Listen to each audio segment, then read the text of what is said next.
Les autorisations d'urbanisme sont essentielles avant de commencer certains travaux, mais pour quelle construction? Bienvenue dans votre chronique du notaire avec maître Sandrine Salamon-Roger. Bonjour maître. Bonjour Sonia. Dans quelles circonstances a-t-on besoin d'une autorisation d'urbanisme? Alors, on a besoin d'une autorisation d'urbanisme à partir du moment où on souhaite construire quelque chose de nouveau. Lorsqu'on va dépasser une surface de 5 à 20 mètres carrés, c'est-à-dire en dessous de 5 mètres carrés, en règle générale, selon les règles d'urbanisme, bien entendu de la commune dans laquelle se situe l'immeuble, on n'aura souvent pas besoin d'une autorisation. Entre 5 et 20 mètres carrés, on aura besoin d'un document qui s'appelle la déclaration préalable.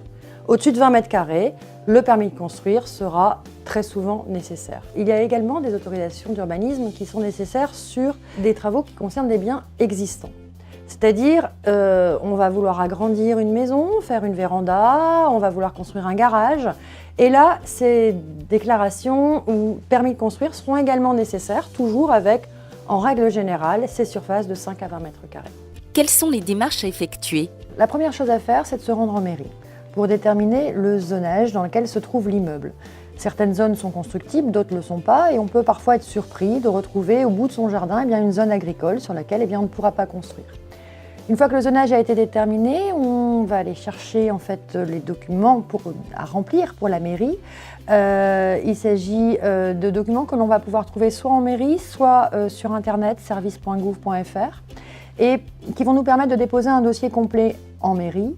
Ce dossier doit être accompagné de plans, très souvent, plan de situation, c'est-à-dire le plan de l'immeuble par rapport à l'ensemble, et le plan du cadastre, c'est-à-dire le plan de la parcelle en tant que telle. Et l'administration va demander qu'il y ait une petite description du projet envisagé pour pouvoir donner son autorisation d'urbanisme. Quel est ensuite le calendrier des travaux? Il faut tout d'abord déposer un dossier complet, parce que l'instruction du dossier ne commencera pas tant que le dossier n'aura pas été rendu complet à l'administration. Une fois que l'administration a le dossier complet, elle a un délai de 2 mois pour l'instruire en général, car le délai peut être un peu plus long dans certaines zones plus particulières. L'autorisation, une fois obtenue, doit faire l'objet d'un affichage sur le terrain et en mairie pour permettre aux tiers, ce qu'on appelle les tiers, c'est-à-dire le voisin par exemple, de pouvoir s'opposer à l'autorisation qui a été obtenue. Donc ce délai est de 2 mois pour l'opposition des tiers, il est de 3 mois pour un retrait administratif. L'administration peut retirer l'autorisation qu'elle a donnée.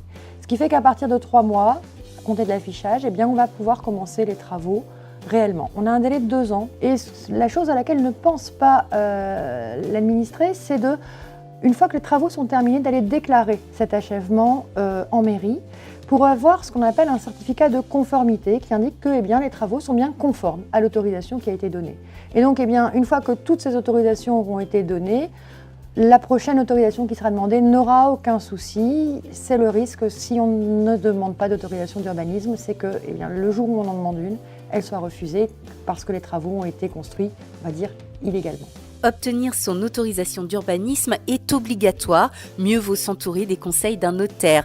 Merci maître Salamon-Roger. Merci Sonia. À très bientôt dans Visitimo.